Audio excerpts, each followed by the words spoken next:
Is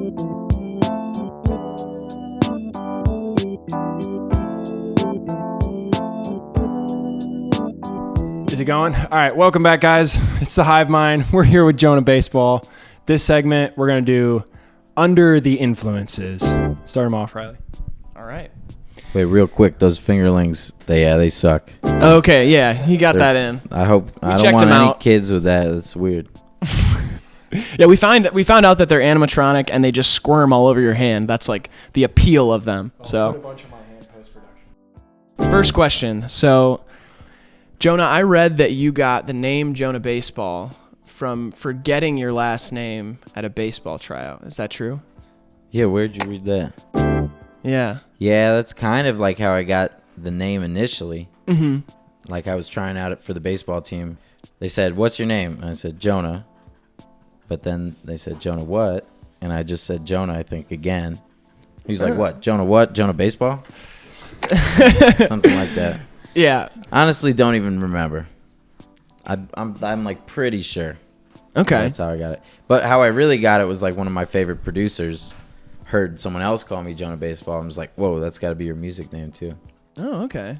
That's cool. Because before that, I had like some other dumb name. Like? I don't know.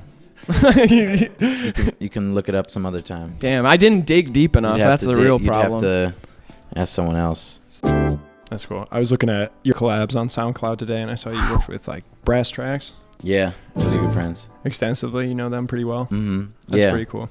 I sublet their apartment once. Really? They have this studio called Candid Music Group. Yeah. Some other people are taking it over now. I think they moved on. They're working on some other stuff right now. So when you're collaborating with people, do you often meet them through touring and through like, you know, SoundCloud and like however you put your music out there? Or do you more often meet people at like sessions in the city or like going out and just playing with people in Detroit? Definitely both. You know, things happen quick on the internet. Mm-hmm. You can like develop a first impression there or in person. Definitely a lot of people I've just like met at a function. And I'd say definitely half and half, but I probably wouldn't like be able to collaborate with half the people if there wasn't SoundCloud and Twitter. I mean, it's all great. How do you think people did it before?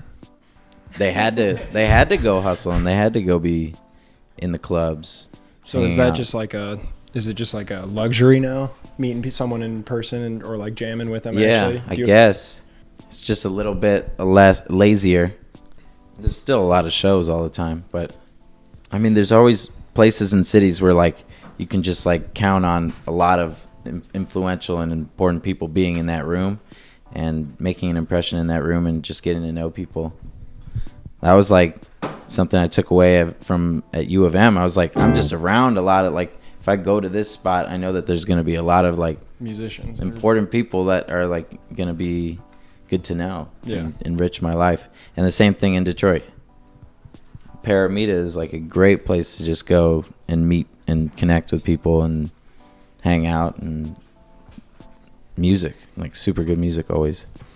Yeah, I think a lot of people too, like with the ease of being able to do it on the internet, it is a luxury to meet someone in person, but if you're someone who's outgoing, it almost works to your advantage because there's a lot of people like avoiding that.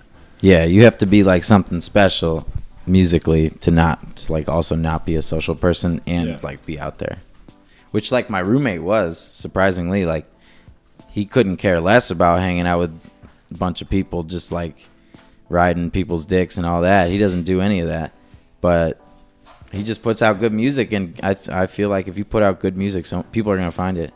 I was going to ask if anything outside of music influences you. Are you into like movies and art? Or? Oh, yeah. I'm really into movies. I'm really into food. I'm getting more into visual like stuff with visual synths and just like doing kind of like animating things and just making my own visuals in any kind of way. I don't really paint or anything, or I don't even really draw, but I definitely want to start. What city's food do you like the most?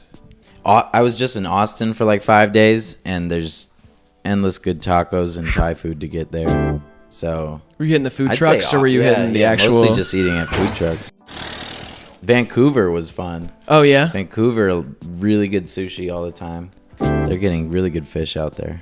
I want to say Detroit, but Sweetwater wings. Yeah, that's what we had Sweetwater. Sweetwater wings last time they were here. Yeah, That's the best wings that I've ever had. Yeah. But then I also just had a lot of wings that might rival them. There's nothing like Sweetwater wings that I've had that's like better than that. But I went to this place in Athens, Georgia called Champy's twice within like 24 hours and got the same sweet heat wings. And those were good. Those are really good. But those aren't like the vinegar soaked amazing Sweetwater. Yeah, you're going to go there? Champy's, I will go there next time I'm in Athens. Oh, no, but Sweetwater. No, I had some at Hunter's because he picks them apart. You ever seen someone that eats like 2 bites of the wings? No, you got to clean the bones. Right. Well, Clean your teeth on those bones. Hunter's very guilty of not cleaning his bones, and last time Riley treated him to a Sweetwater box. Damn. Correction, I lured him to Detroit from Cincinnati with the offer of Sweetwater wings, and then he ate like 2 bites of each one, and then Graydon cleaned them. You got to clean them. Yeah, I had to clean. Got to them. clean the bones. Someone had to do it. And those are huge wings, too, and you get 10 wings. Used to be 10 wings, $11. I think they raised the price now. I remember the homie Tunji Ige came to town. He played at St. Andrews, and they were like, yo, we need to get wings real quick from this place before it closes across the street. And I had already lived here for a little bit, but I didn't know about Sweetwater wings. And they were like, fuck it, let's go. And we went like right before they closed. Those wings were so good. I think I went 4 times that week. That was your first time having it, though? My first time with having Tunji. Yeah, that's hilarious. Yeah, man. Have you had the oysters? Have you had the mussels at Kaju Cafe? I don't know where Kaju Cafe is. Oh, okay. It's like down the street from here. On Kaju. Well, they have like feather bowling, and then they have mussels. That's like their special. That doesn't sound like a combination. Like, I don't want to bowl where I eat mussels.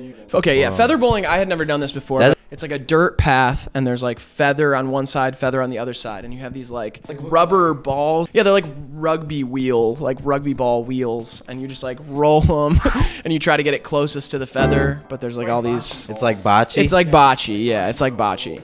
I don't like it. I would rather play bocce.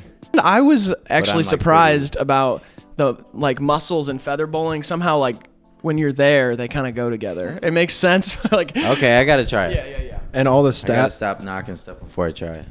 Yeah, don't yuck my yum. Yeah. You know, all the staff members had these shirts that said Detroit Muscle, and then it had like the that's pretty muscle on it. But mussels is spelled different, right? Well, they spelled it different, yeah. Okay. But it was a play on the. Yeah. I recently had mussels in New Orleans. Those were good. Bacchanal. That place was great. Yeah, New Orleans mussels. That's the first thing I thought. Shellfish. I love shellfish. First thing I thought it was that song by Squeeze called "Pulling Mussels from a Shell." Oh no, I don't know that one, but I know Squeeze. They have that. They got that one. Tempted by the fruit of another. Yeah, tempted by the fruit of another. Tempted by the fruit of another. Yep. That's the Jonah's one. gonna sing it for us. Tempted by the fruit of another. Tempted by the fruit of another. That's how it goes. That's perfect. Yeah. Do you remember it now?